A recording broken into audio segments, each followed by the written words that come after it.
I want my dragon, you say. What? The knight asks, confused. My pet dragon. I want him to fight too. The knight laughs. Dragons do not fight. They are wild beasts, like bears or wolves. They would not follow your commands.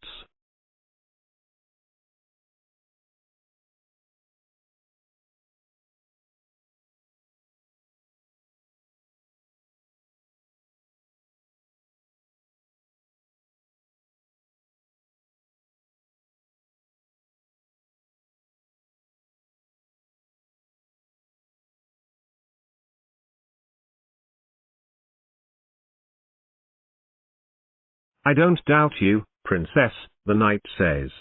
But it's not possible for a dragon to be tamed. They're too wild. No, they're not. You say. I've known one for years. He'd never hurt me. He loves me. The knight stares at you, then shakes his head.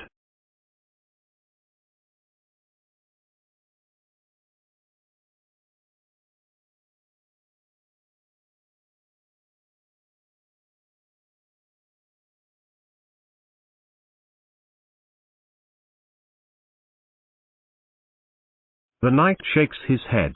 You're too young to be commanding an army, princess, he says. We need to focus on the battle now. You stare out at the Kishak army. They are gathered in a tight formation, protected by shields on all sides except for the front.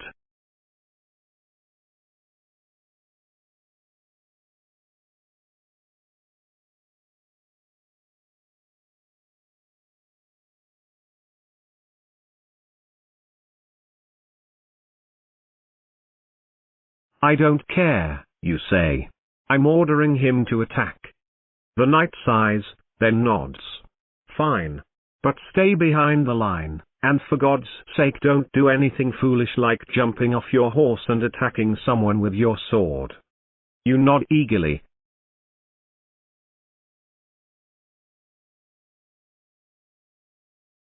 The knight steps out in front of the line of knights, raises his sword, and charges.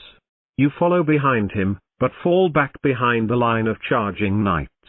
The knights on either side of you do the same, moving out to flank the Kishak line. When they are close enough, the Kishak line splits in two to surround them.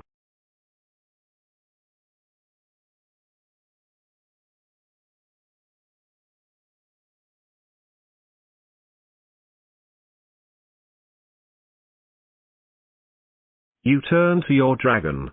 Attack them. You order. He stares back at you, then lets out a puff of smoke from his nostrils. Attack. You order again. The dragon does nothing. The knights on either side of you are quickly swallowed up by the Kishak army and killed. Come on.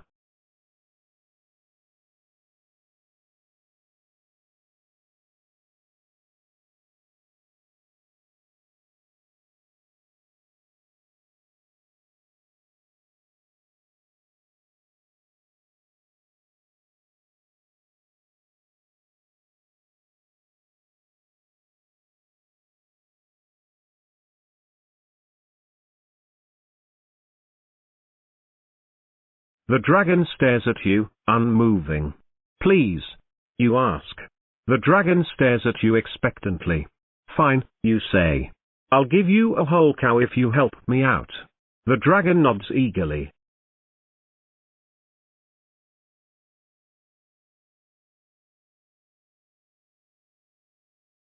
Great, you say. Now, lift your head up. The dragon lifts his head up, and you climb onto his back. He takes off, flying towards the Kishak army. You swing your sword at the soldiers, killing a few of them.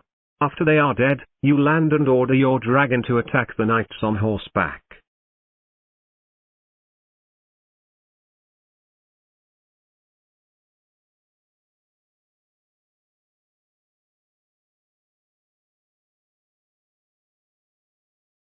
He does so, and you swing your sword at the ones on foot. After they are all dead, you hear a horn blow. Cease fire. A voice cries.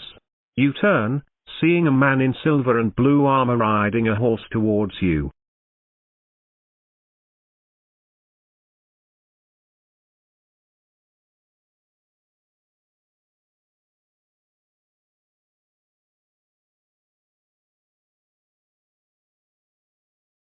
You've won, the man says. We're retreating. Let us go, and we will not attack you again. You invaded my kingdom, you say. I'm not going to let you retreat. The man sighs, then pulls a silver whistle from his pocket and blows into it.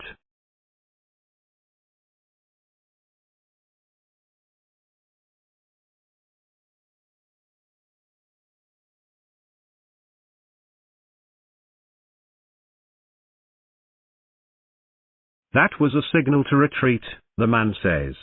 I'm not going to sit here and let you kill me. If you want to kill me, you'll have to catch me. The man spurs his horse into a gallop, charging across the battlefield and away from you. Stop him. You yell to your soldiers.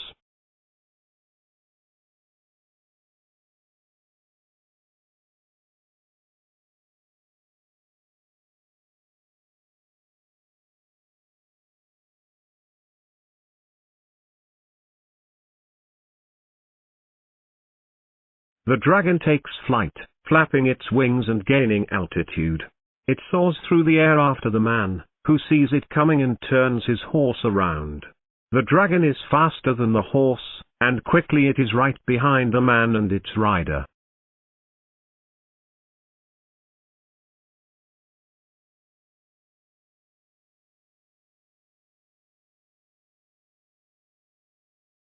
You point at the man and breathe fire at him. The flames engulf him, and he screams as his skin burns.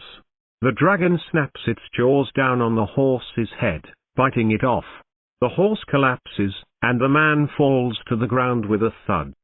You hop off of the dragon and walk up to the man.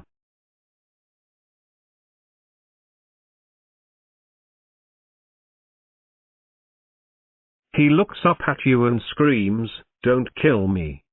"I'm not going to kill you," you say. "I'm just going to take you back to my palace, where you will be my prisoner for the rest of your life."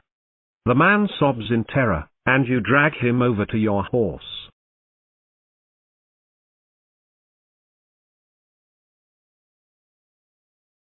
You climb onto the horse, pulling the man up behind you. You ride back to your palace, where you throw the man in a cell and leave him there, under guard. The next day, you send out riders to return to their homes. They are grateful, and thank you for saving their lives.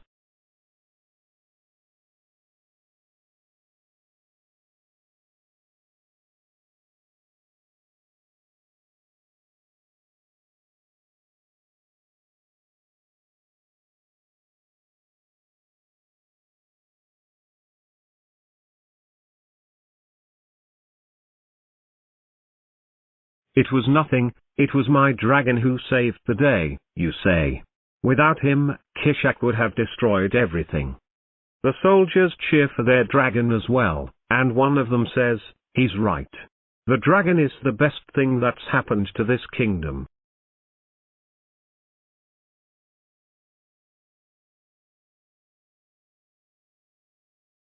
"We should give him a name," another one says. You smile and think of a name for your dragon. What will you name him?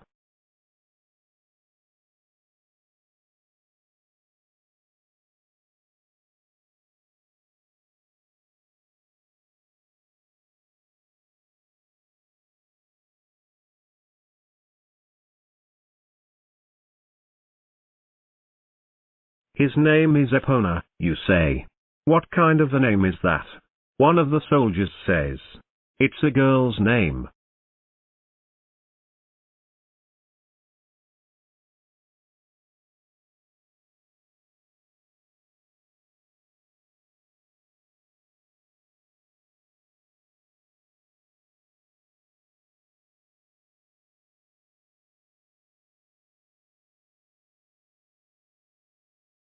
It's my dragon, so it's my choice, you say. Fine, do what you want, the soldier says. I'm going to celebrate my victory with some wine.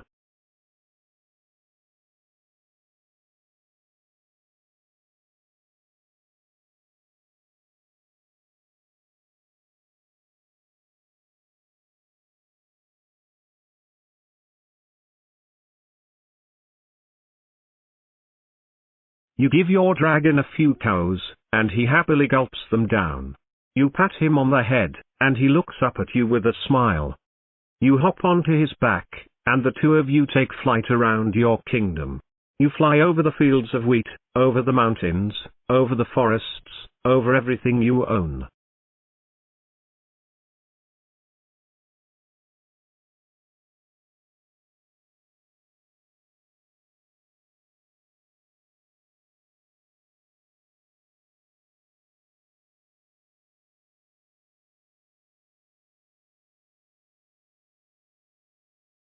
You fly over the forests, mountains, and fields. You spot a lake to the east of your kingdom, and land on a cliff by it. You walk to the edge of the cliff and peer over it. There's a river flowing out of the lake, winding through the forest.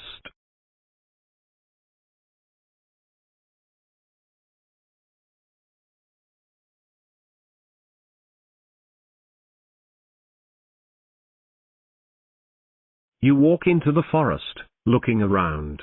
You spot a clearing up ahead, with a large oak tree in the center. You walk into the clearing and approach the oak tree. You run your hand along its rough bark, feeling the ridges under your fingers. You feel a sudden impact, and yank your hand away.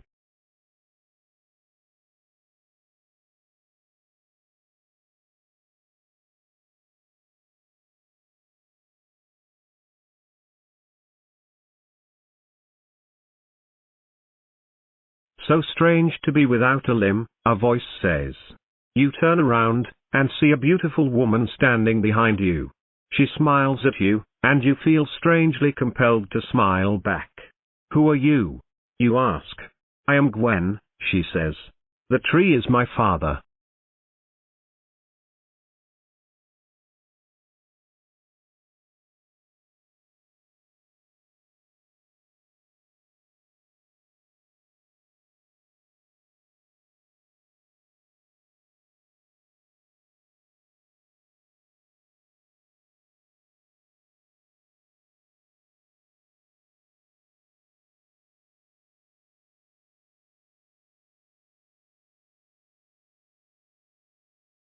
You fly back to your castle, where you find your wife sitting in the throne room. Hello, my love, she says. Did you have fun playing with your little dragon? I did, you say. I also ran into a strange woman. Oh? You describe Gwen to her, and her face darkens.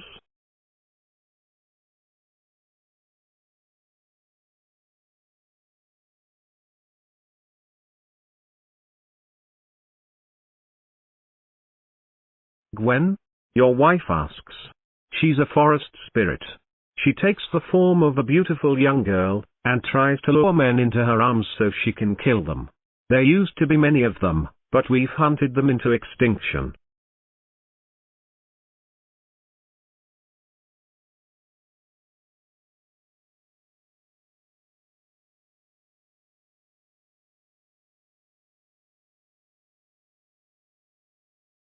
Yes, it was, your wife says.